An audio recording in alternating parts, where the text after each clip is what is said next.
Hi, welcome to Orchestration Minute, where we take a brief but detailed look at some of the various orchestration techniques used throughout classical repertoire so that you might be able to add them to your tool belt as a composer or orchestrator. In his first symphony, William Grant Still has this really lovely oboe solo fairly early on in the first movement. He marks the midpoint and end of the phrase with these little bits of brief commentary, and these little remarks actually have a really unique, albeit simple, color to them. Let's hear it.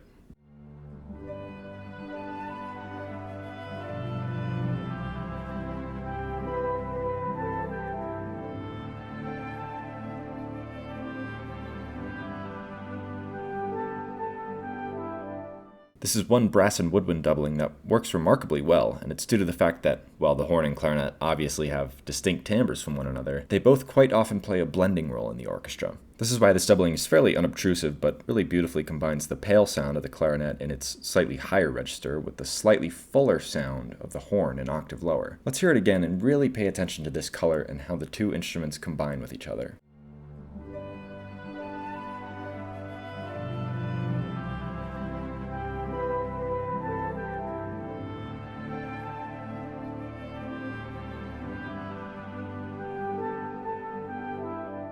So this is really lovely, but one thing you may note is that these little statements are very, very simple in terms of virtuosity, which is really a good thing in this context. The clarinet excels in some things that the horn can hardly do, and vice versa, so Still is using this doubling in one of the best possible ways an orchestrator can, which is to say that it's not finicky and it's out of the way. It's not at all written in a way that's unidiomatic. So if you're looking to use this doubling in one of your own works, just remember that it's best if it's more than doable for both parties involved, and the louder you get with this doubling, the more obvious the disparities between the two instruments will be, and it'll lose its blended quality. Well, that's all we have time for today. Like and subscribe for more zoomed in looks at various moments in the orchestral repertoire.